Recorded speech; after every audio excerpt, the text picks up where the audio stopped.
Straight ahead on CCX News, what's changing in the local dining scene? A new option comes to Brooklyn Park. Plus, it's a responsibility. It really is. We go off the clock with a city council member who works weekends as a sheriff's deputy. And an important conversation in Brooklyn Park brings the Me Too movement into focus. CCX News starts right now. Hello, everyone, and thanks for joining us. The Me Too movement has spread across the country as a way to bring attention to the prevalence of sexual harassment in the workplace. It reached the northwest suburbs in an event Tuesday night in Brooklyn Park. A forum discussed how the movement is changing public policy. Eric Nelson was there and joins us now with more. Eric? Yeah, Alex and Shannon, the forum was hosted by a nonprofit group called Think Again Brooklyns. They sparked conversation on the impact that the hashtag #MeToo movement has had on the grassroots level. People talked about tougher laws on the books regarding sexual harassment and for cities to have a code of conduct. Linda Freeman, who is with Think Again Brooklyns, says cities, nonprofits, and businesses should have a zero-tolerance policy. If somebody complains and they've documented that things have been happening repeatedly and nobody's doing something about it, that person needs to be let go from the company, or the organization should no longer work with that person. Now, the forum took place at Brooklyn Park City Hall and drew a good crowd. People heard multiple speakers address sexual harassment from a local perspective. The most prominent person speaking was DFL Rep Melissa Hortman, who shared her experiences on this topic. There were also 2 Brooklyn Park police officers in attendance. They presented a PowerPoint on how sexual abuse cases are handled legally and what resources are available to victims. Some individuals believe this problem can be traced to people hungry for power.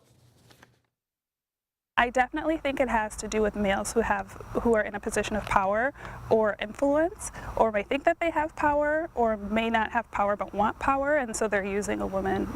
They may be abusing a woman to get that type of power. I feel like one of the bottom line issues is manipulation and power and control. The City of Brooklyn Park and League of Women Voters teamed up to host this event. The goal of Think Again Brooklyns is to encourage conversation between local government and citizens. Alex and Shannon? All right, thanks a lot, Eric. Plymouth police have made more arrests in connection with the recent string of burglaries. Police responded to the 2400 block of Zircon Lane after someone discovered a man inside their home. Police used a canine and neighbors to discover someone hiding in the back of the truck. Police wound up arresting 2 teenagers. They say the teens came in through unlocked doors and windows. The best thing that people can do is lock up. So that means locking doors, locking windows, keeping garage door closed even when you're home, either during the day or at night. Also keeping vehicles locked, keeping valuables out of their vehicles, and even taking the garage remotes out of the cars that are left in the driveway.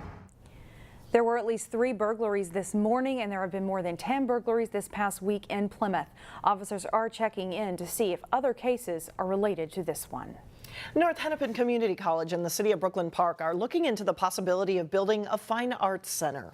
The location would be on land that belongs to North Hennepin Community College, north of 85th Avenue and West Broadway. Several community partners, including the Osseo School District and Hennepin County, are part of the discussion. Consultants are drawing up concept plans that could be available in late September.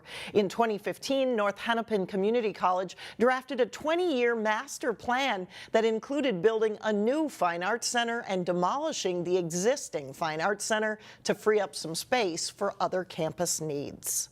Coming soon to Maple Grove, a new restaurant, but one you've perhaps eaten at before. The owner of Elm Tavern is opening a second location. It will be located at the Grove Shopping Center near Maple Grove Hospital. The owner currently has a location in Plymouth. The Maple Grove location is expected to open the first week of September. And there's a new restaurant in Brooklyn Park, too, that's getting attention for its Vietnamese sandwiches and its freshly baked croissants and baguettes. Mi Sant Banh Mi Company had a soft opening in early July. It's located in a newly renovated building in Edinburgh Center that used to be a KFC.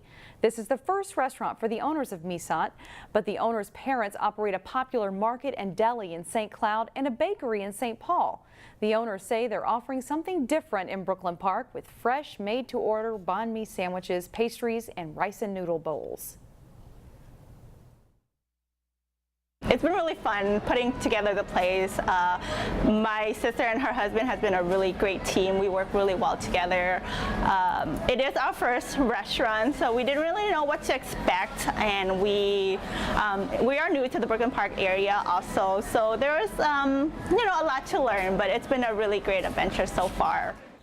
A grand opening is at Misant planned for this Saturday, July 21st. The first 50 customers will receive a mini banh mi and a croissant as part of the celebrations. He is credited with helping to shape the City of Crystal's Parks and Recreation Department. He also brought the first public pool and the community center to Crystal. 88-year-old Edward Brenden passed away earlier this month. Brenden served as the director of Crystal's Parks and Recreation for 34 years between 1958 and 1992. Branden's vision for the City of Crystal was that every child shouldn't have to walk more than a couple blocks to find a park or recreational space. A celebration of Branden's life will be held this Saturday at 11 a.m. at Holy Nativity Lutheran Church in New Hope. Park and recreation departments in our cities are, of course, always looking to engage new people. This summer, Maple Grove is reaching out to teens with special pop-up events. Delane Cleveland is at Maple Grove Central Park with more on this fun opportunity. Hi there, Delane. Hi, Alex and Shannon here at Maple Grove Central Park. It is a beautiful day. The temperature is in the 80s. Humidity is not a factor. Of course, I'm massively overdressed right now. But believe it or not, on a beautiful day like today, there are still kids out there who are sitting on their phones, their iPads, what have you. And there is a program here at Maple Grove that is trying to essentially wean kids off of their electronics on a day like today. They call it Pop-Up Rec. And joining me now is the brains behind the operation, Crystal Anderson from the Maple Grove Parks and Rec Department. So tell us a little bit of what is this Pop-Up Rec event? Yeah, Pop-Up Recreation is a portable recreation program I designed to try to get some of the teenagers out off their couches and to get outside, learn some new games, make some new friends, and get out and get some exercise in the fresh air.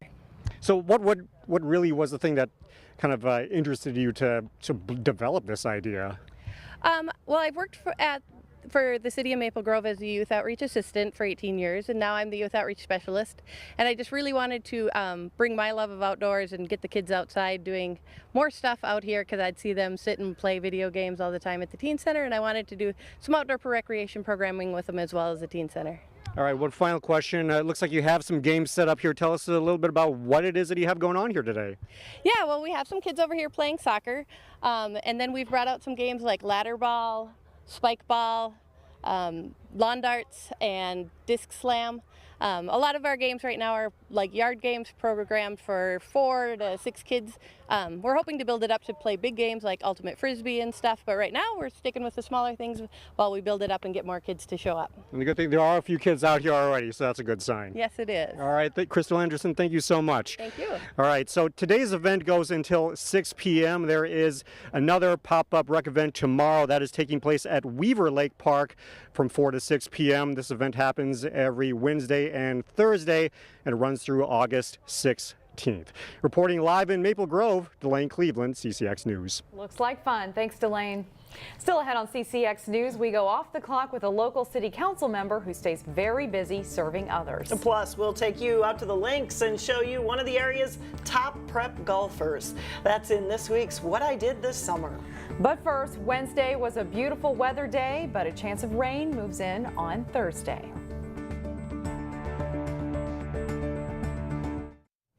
New Hope Council member John Elder was appointed to the council in May of 2008, and the New Hope resident wears many hats. He is a soccer manager, commissioner for the Bassett Creek Watershed Management Commission, and sits on the Seven Dreams Board of Directors. Reporter Sonia Goins shows us what else John Elder does when he goes off the clock. I haven't moved far. John Elder has lived his entire lifetime in the same zip code. I grew up, I went to Robbinsdale area schools, finished out my last 4 years up in Old St. Margaret. He has a wife and 3 grown children. I've got a fantastic support system. Besides sitting on the New Hope City Council, Elder's also the spokesperson for the Minneapolis Police Department. Certainly as a public information officer and sharing information and helping, whether it's dispel rumors or to get out the right information and hopefully provide some support and compassion to people, to out here where you're actually hands-on. And on the weekends, he's a deputy for the Osseo County Sheriff's Office. He's been on the job for about a year and a half. He says there's plenty to keep him busy. Do you need any help? Are you okay? Yeah, I called AAA. Battery just went dead. Okay, all right. If you need something, call 911. We'll be back out and help you. Law enforcement is in his blood. He worked for the Hennepin County Sheriff's Office, Lakeville Police Department, New Hope Police Department, and Minneapolis Police Department. He says those jobs prepared him for his current position. We see a lot of public service calls. We see a lot of narcotics calls. We see a lot of public assist calls and domestics. The job can be dangerous. 2418, I see any motorist assist. And it can take an unexpected turn. All right, we're gonna go to fire. With sirens blaring, Elder rushes to the scene. Let's see. He's driving on rural roads at high speeds. Responding to a call here takes much longer than it does in the metro. We'll often use the phaser siren to clear intersections. Another trooper leads the way. Being the second car through is always dangerous. Some drivers do not pay attention. See, this is dicey. The speed picks up. We're both doing about 115 right now.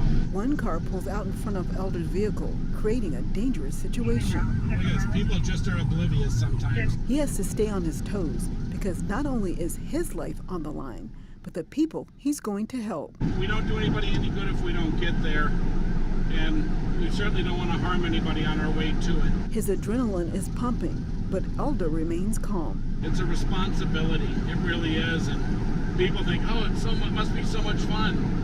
No, it's kind of stressful sometimes. After a 15-minute hectic ride, the fire call is canceled. 32 cancel on the Davenport Andrew. Although the job is stressful, Elder says he wouldn't change a thing. It's absolutely wonderful. It is my way of being able to give back for all the people that have helped me along the way, my role models, my father. For Off the Clock, Sonia Goins, CCX News. Up next, Picture Perfect in Plymouth. We'll tell you about a contest for all of you photographers out there. But first, highlights from 2 of the more than 2,500 matches happening this week at the USA Cup soccer tournament. Over 1,100 youth soccer teams are part of this year's USA Cup tournament, either in the weekend tournament that wrapped up Sunday or the regular USA Cup tournament that began Tuesday, with some clubs playing in both. This is boys under 17 Gold Division pool play featuring MapleBrook and Coon Rapids. Late first half, Connor Winkleman, corner kick. Brandon Gonzalez puts it in. It's a 1-0 MapleBrook lead. Philip Ronza breaks in alone for Coon Rapids. Brody Ping, though, with the save for MapleBrook. Coon Rapids adds the equalizer a short time later. Jacob Keller getting the loose ball in the box, banging it in. But MapleBrook will take the lead. Chief Williams gets the shot and goal. MapleBrook wins this one. 2-1 is the final. Boys 16 Silver Division play Wednesday morning. MapleBrook in red facing Brainerd Blast. Nice move by Josh Warwa. He gets the pass to Judd Anderson, who scores as he's knocked down, and Anderson's goal makes it 1-0 MapleBrook. They'll strike again a short time later. A nice long pass from Ryan Schmitz connects to Warwa. He goes on and beats the goalie with a shot to the left corner. It's 2-0. Warwa would score again to make it 3-0 MapleBrook. At the other end, it's MapleBrook goalie Eric McCracken with a nice stop on Brainerd's Michael Dickinson. That preserves the shutout at that point. MapleBrook adds one more goal before halftime. Ben Spratt, nice crossing pass to Matthew McMillan, his second try in for the goal. MapleBrook up 4-0 at halftime. They go on to win this game 5-3. A lot of residents out of the northwest suburbs try to find time to get out on the golf course over the summer. On this week's What I Did This Summer, Jay Wilcox introduces us to a rising star in the high school golf ranks. This week on What I Did This Summer, we'll meet a Wayzata golfer who's coming off a strong junior season and getting ready to excel as a senior. And by the way, golf is not all he's into. For Wayzata golfer Brenden Lee, a summer full of golf events is not a bad gig. I'd say this summer I'm really trying to play in a lot of tournaments, trying to get noticed by some college coaches. I played in a tournament in Iowa just a week ago. A lot of college scouts and coaches like to go watch players there. It's kind of an invite called the Midwest Junior Championship where a lot of players go. Brenden qualified for the state high school tournament for the first time last month, even sinking this memorable putt. It was a good experience. It was awesome, I'd say. I really wanted the team to go. I think we would have had a great shot at getting first or second place at the tournament. We definitely had the team, but just losing by one stroke was a little tough to Edina. But getting to play individually was a lot of fun. It was just a great experience for me for the upcoming year. Plymouth resident Lee has one more year of high school left and definitely wants to play college golf. When I was like a freshman, sophomore, I wasn't really feeling college golf. You know, I was trying to think of more education. It's kind of just a big emphasis in my life. Just get a good college degree, set myself a good future, and if golf comes, maybe I can play in college. But I really want to be able to use my college golf ability to get me a really good education. I'm really trying to look at like Notre Dame or Indiana University. I know they have great business schools. While he loves his time on the course, Brenden gives back to the community too. I volunteer with Be The Match. I'm a volunteer ambassador there. It's a bone marrow registry that's nationally based, but their headquarters are in Minnesota. And I have gone around to great places like Minnesota Wild Games. I've gone to temples just to run these registries and for people to sign up so they can become donors for people with cancer or with blood-related diseases, definitely. He also volunteers with Interfaith Outreach, helping disadvantaged kids with their schoolwork. He's pretty impressive on and off the golf course. For What I Did This Summer, Jay Wilcox, CCX Sports. Lee still has a couple of more tournaments to play on the Players Tour of Minnesota Junior PGA this summer. That's all for sports. Shannon and Alex, back to you. All right, thank you, John. Up next, picture this, an opportunity to capture the perfect moment. Do you have what it takes to take home a photography prize? We'll have the details when we come back. And finally, the city of Plymouth wants your photos. Your best ones, that is. The annual Picture Plymouth Photo Contest is accepting entries starting on August 1st. These are some of last year's award winners. Beautiful shots here. Categories include people and families, community activities and events, pets, wildlife and nature, and city landmarks. Photos must be taken in Plymouth, and in order to enter, you must live, work, or attend school in Plymouth. More details are available on the City of Plymouth's website. The grand prize winner takes home a $100 prize. It's always a popular contest, and they have a People's Choice Award winner, so you can take part in voting for your favorite picture. And it's amazing that all those actually took place right in Plymouth. Yeah, some of them gorgeous, look very different. shots. So good job, everyone. That's all for us. Thanks so much for joining us. We'll see you back here again on Thursday starting at 4 o'clock.